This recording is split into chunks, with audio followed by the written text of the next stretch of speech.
ಜೀವ ಯಾರನು ಸೇರೋದು ಬಾಳ ತೀರ್ಮಾನ, ಅದನ್ನು ಮೀರಿ ಸಾಗದು ಈ ಜೀವನ.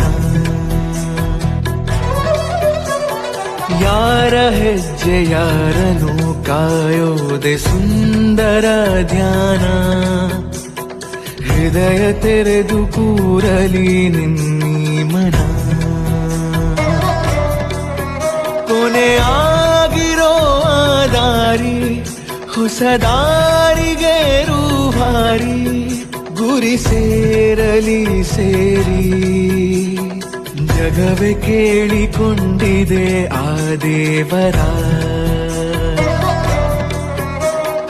ಜೋಡಿ ಮಾಡುವಂತೆಯೇ ಇಬ್ಬರ ಸೀತಾರಾಮ.